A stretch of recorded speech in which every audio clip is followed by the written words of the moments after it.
It's remarkably similar to the way people approach the contemplation of their own death. You find that you simply cannot imagine absolute non-existence. And so this conceptual void, this great unknown, becomes a vast screen onto which all sorts of projections are cast. A pervasive and deep-seated fear grips many individuals. They are profoundly afraid of death. They get caught in circular thoughts, wondering, oh, what will it truly be like to fall into a slumber from which I never ever awaken? In their minds, they envision themselves being perpetually sealed within a silent, cold darkness for all eternity, and the very notion of this becomes a source of immense psychological torment. Yet on the other hand, a fascinating shift can occur when you begin to genuinely and calmly investigate that question. When you really sit with the thought, what will it be like to go to sleep and never wake up? It may suddenly and startlingly occur to you that at the moment of your birth, you awoke into this world without ever having gone to sleep in the first place. This realization is a rather funny and profound paradox, isn't it? And of course, the logical extension of this is that if such a spontaneous awakening from nothingness happened once, there is no fundamental reason why it cannot happen again and again. This line of inquiry starts to get you truly, deeply puzzled about the very nature of what you mean when you use the pronoun you. Every single person feels his or her I with an undeniable immediacy. Everyone possesses this fundamental sensation of being the absolute center of everything. You can turn your head and look around, and you will see the world extending more or less equally in all directions, reinforcing the feeling that you are the nexus, the focal point of reality. The truth is, everybody feels that they are in the center just as powerfully as I do. In fact, I'm quite certain that even insects feel that they are at the center of their universe, and more than that, I suspect they feel that they are the real people. We, of course, operating from our grand human perspective, don't bother to notice them in any significant detail. Consequently, they all look more or less the same to us, and from this superficial observation, we hastily conclude, well, they're not individuals, they are not people, they are all alike, some sort of biological mechanisms. Well, they almost certainly look at us in precisely the same manner. From their vantage point, they can't make any discernible sense out of our bizarre activities, and so to them, we are surely just some kind of strange, lumbering mechanisms, going about our incomprehensible business. So you see, there is a vast and profound mystery concealed within this seemingly simple self that we all have. And of course, because of this, we become deeply worried about its preservation. We see that the physical organism inevitably vanishes, and so we spend our lives perpetually defending our personalities. The moment someone accuses our personality of falling apart, when they say to us, now, you're not being consistent with who you are, or you're not fulfilling the promises you made, you're not playing the role you're supposed to play, we feel a deep sense of crisis. Everybody at some level feels that they are constantly on the verge of coming apart at the seams, because they feel they are not acting their part correctly, as if they are a nervous actor on the grand stage of life. As a result,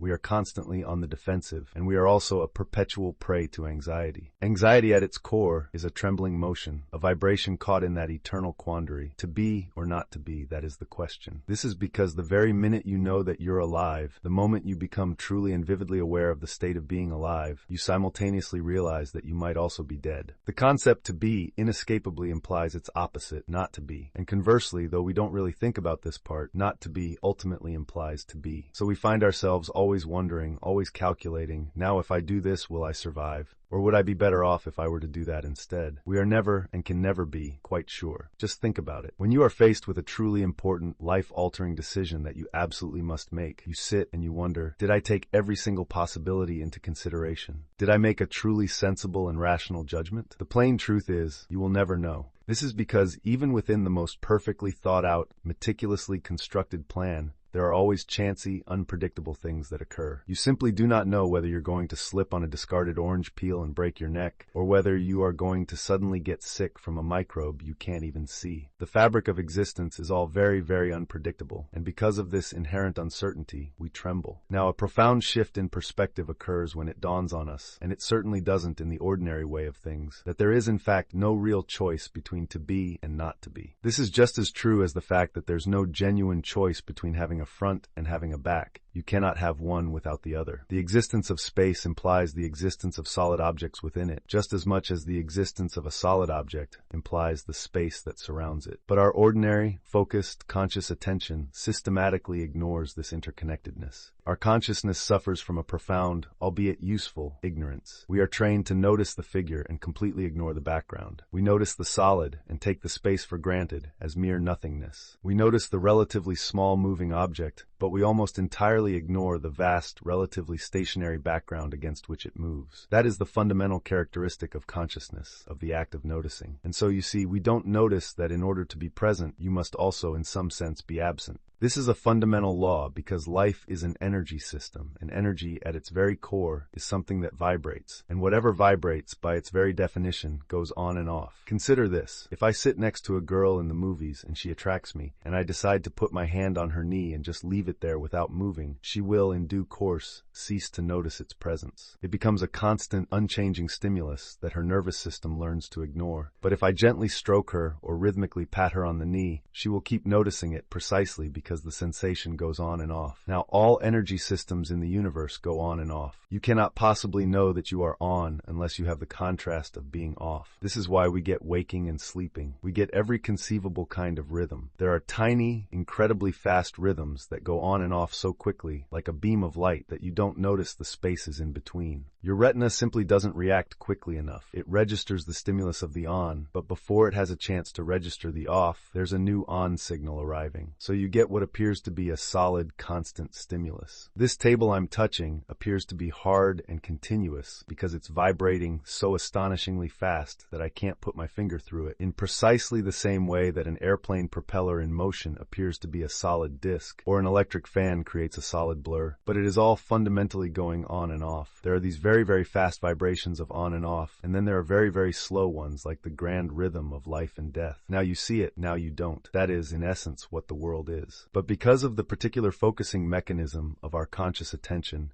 which insists on regarding on as real and off as unreal, because it simply ignores the off part, which regards solid as real and space as unreal. It's very much like trying to have, or trying to think of, ocean waves as nothing more than a series of crests, with no troughs in between. But a wave, by its very nature, is a single event of crest-trough, on-off. So you see, the off is just as important, just as essential as the on. You simply cannot have anything happening at all without the presence of both. And although they are explicitly different to our minds, on is not off, they are implicitly one. We call this unified process energy. So, if these perpetually neglected and ignored features of the world, the silent background, the empty space, the off part of the vibration, suddenly came to our attention, or if they could in some way impinge upon our consciousness, we should feel very, very differently than we ordinarily do. So how would you feel? Well, I can only roughly describe it to you, as it is a very odd and profound feeling indeed. At first, you begin to feel that what you are consciously doing and what is unconsciously happening to you are actually the same single process. You can say of everything that happens to you, I am doing that, and of everything that you are doing, that is happening to me. For a simple example, when you are steering a car, think about the action. Are you pulling the wheel with one hand, or are you pushing it with the other? In reality, it is a unified push-pull, isn't it? It is both at once, although the very words push and pull are formally and logically opposed to each other in our language. But that unified action is what you're doing when you're steering, you're push-pulling. So, in exactly the same way, when you are acting in the world, what your environment does to you and what you do to it are the same indivisible process. So when you truly feel that, it's very odd. You feel, as you walk up a steep hill, that the hill itself is lifting you upwards. Now, a lot of people go crazy with this realization because they suddenly leap to the conclusion, well, I am God, I am doing everything. And if they then start to go around and tell everybody that they're God, people will naturally object and say, well, that's absolutely preposterous. The idea that you, personally, are in charge of the whole universe, and therefore should be bowed down to and given divine honors, you must be completely mad. Or, on the other hand, a person may take the entirely opposite point of view from the same realization. They might say, I do nothing at all. I am just a little puppet on the end of cosmic strings, and everything I do is completely controlled by something else. In other words, he or she becomes a complete fatalist, utterly devoid of agency. What this person doesn't see, and what the megalomaniac doesn't see, is that both points of view are, in a paradoxical sense, right. But of course, this kind of understanding will not fit in with an idea of God which is based on the political structures of the ancient monarchies of the Near East. That is to say, it simply won't work with an idea of God conceived as the cosmic boss, the great chief, the ultimate authority figure. That is a fundamentally political image, and it just doesn't work too well for describing the Godhead. In fact, it leads to all sorts of theological and philosophical trouble. And as I often say, particularly for Americans, you believe believe, don't you, as proud American citizens, that the Republic is the best and most enlightened form of government? If so, how can you possibly square that belief with thinking of heaven as an absolute monarchy? If heaven is a monarchy, then logically, monarchy must be the best form of government. So what about the principles of democracy in the kingdom of heaven? How about that? So you see, you have to find a way to conceive of God in accordance with some different kind of image altogether. Or maybe, wait a moment, maybe we shouldn't be doing that at all. All images of God are by definition a form of idolatry, aren't they? Perhaps it is better to have no image at all, because every image, no matter how sophisticated, is an idol. And it is crucial to understand that idols that are made of imagination and thought are infinitely more dangerous than any idols made of wood or stone. After all, nobody of any intelligence takes a wooden idol completely seriously. You merely regard it as a symbol, and it's such an obviously crude and man-made symbol at that. But a concept, an idea that seems so spiritual, so refined, so abstract, that is the most dangerous kind of idol there is. And as we shall see when we come to a deeper study of something like Buddhism, we will explore how it systematically works to get rid of all the conceptual idols that trap the human mind.